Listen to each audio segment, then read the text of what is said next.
Good morning बच्चों, मैं इस्माइल से प्रभा इस्माइल क्लास में आज आपके साथ एक बार फिर से उपस्थित हूँ। बच्चों, लास्ट वीडियो में हमने शुंग वंश, सातवाहन वंश और मौर्य प्रशासन के बारे में समझा था। आज के वीडियो में हम गुप्त साम्राज्य, वर्धन वंश और पाल वंश के बारे में जानेंगे। बच्चों, गुप्त साम्राज्य 275 से 550 ईस्वी तक रहा।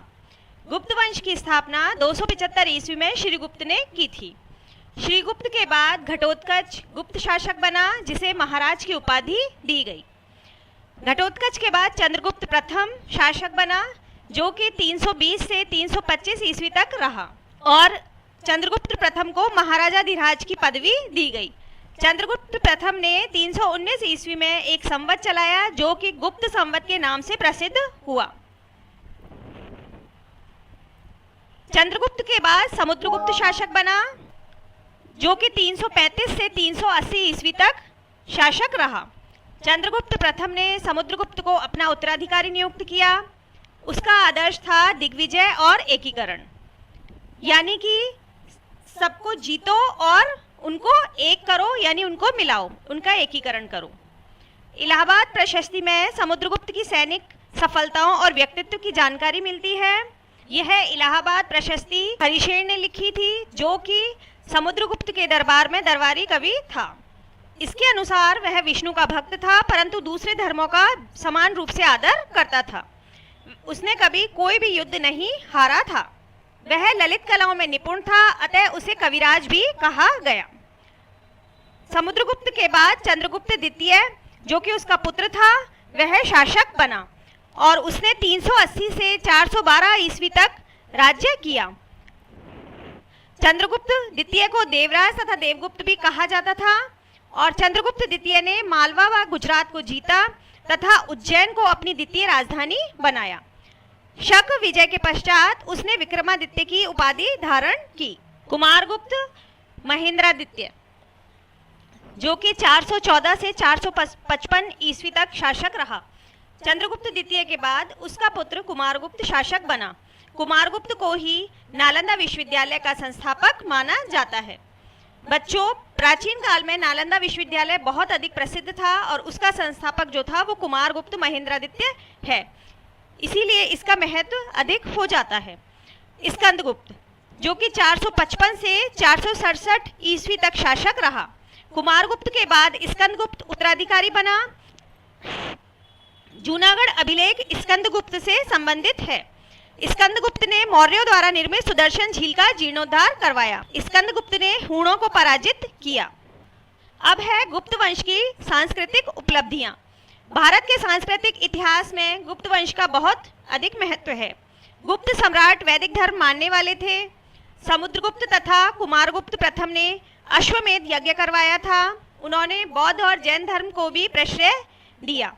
चंद्रगुप्त द्वितीय के समय चीनी यात्री फायान भारत आया था। अभिज्ञान शाकुंतलम नाटक तथा रघुवंशम महाकाव्य के रचयिता कालिदास, मृच्छकटिकम नाटक के लेखक शूद्रक, मुद्रा राक्षस नाटक के लेखक विशाखदत्त तथा सुविख्यात कोशकार अमर सिंह गुप्तकाल में ही हुए थे। रामायण, महाभारत तथा मनु संहिता अपने वर्तमान रूप में गुप्तकाल में ही आई थी। गुप्तकाल में आर्यभट्ट, वराहमिहिर तथा ब्रह्मगुप्त ने गणित तथा ज्योतिर्विज्ञान के विकास में योगदान दिया। यानी कि बच्चों, आर्यभट्ट, वराहमिहिर और ब्रह्मगुप्त ये सभी गुप्त काल से संबंधित थे। इसी काल में दशमलव प्रणाली का आविष्कार हुआ, जो कि पूरे विश्व में फैली। इस काल में वास्तुकला, चित्रकला व धातु कला का भी खूब विकास हुआ। बच्चों, अजंता की गुफाएं, दिल्ली का लौह स्तंभ, नालंदा में 80 फुट ऊंची बुद्ध की प्रतिमा गुप्त वंश की ही देन है। गुप्तकालीन समाज। गुप्तकालीन समाज 4 वर्णों में विभक्त था। पहला वर्ण था ब्राह्मण, जिसे कि समाज में सर्वोच्च स्थान प्राप्त था और ब्राह्मण वर्ग का कार्य था अध्ययन, अध्यापन, यज्ञ और दान करना। दूसरा वर्ण था क्षत्रिय, इनका कर्तव्य राष्ट्र की रक्षा करना था। और तीसरा जो वर्ण था वो था वैश्य, और इनका जो काम था व्यापार करना था। और जो सबसे अंतिम और चौथा वर्ण था वो था शूद्र। यह सेवा प्रदाता वर्ण था। वर्णों का आधार गुण और कर्म ना होकर के जन्म था, यानी कि जो व्यक्ति जिस जाति में पैदा हुआ है वो उसी वर्ण के अंतर्गत माना जाता था। स्त्रियों का समाज में महत्वपूर्ण स्थान था, स्त्रियों को शिक्षा प्रदान की जाती थी और पर्दा प्रथा नहीं थी। समाज में 8 प्रकार के विवाह होते थे, इसके साथ साथ स्वयंवर प्रथा भी विद्यमान थी। गुप्तकालीन साहित्य में नारी का आदर्श चित्रण है। पुत्र के अभाव में पुरुष की संपत्ति पर उसकी पत्नी का प्रथम अधिकार होता था, यानी कि गुप्त काल में नारी की जो स्थिति थी वो बहुत अच्छी थी। बच्चों, अब हम समझेंगे वर्धन वंश को।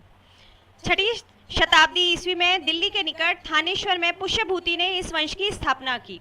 इसी कारण वर्धन वंश को पुष्यभूति वंश भी कहा जाता है। इस वंश में 3 प्रमुख राजा हुए। पहले जो थे वो थे प्रभाकर वर्धन। प्रभाकर वर्धन के बाद उसका पुत्र राज्यवर्धन शासक बना, जो कि 606 ईस्वी में बंगाल के गौड़ शासक शशांक के द्वारा मारा गया।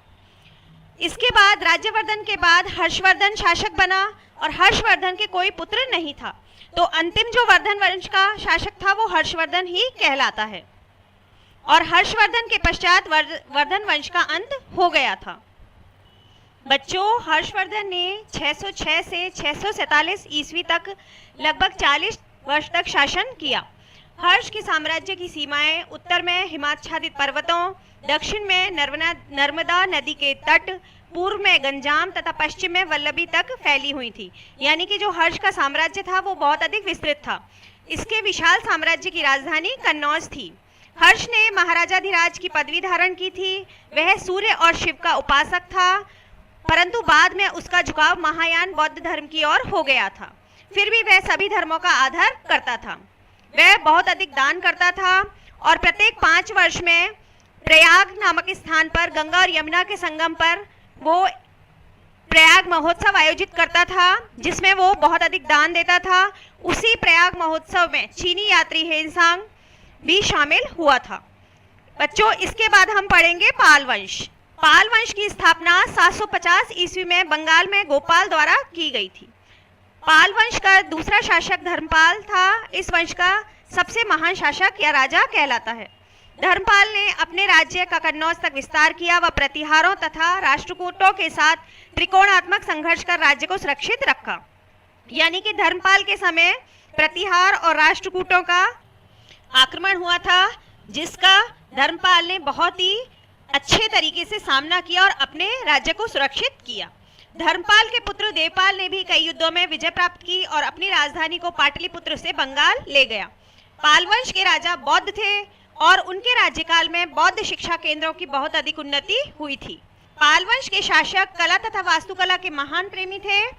उन्होंने धीमान तथा विटपाल जैसे महान शिल्पियों को संरक्षण प्रदान किया था।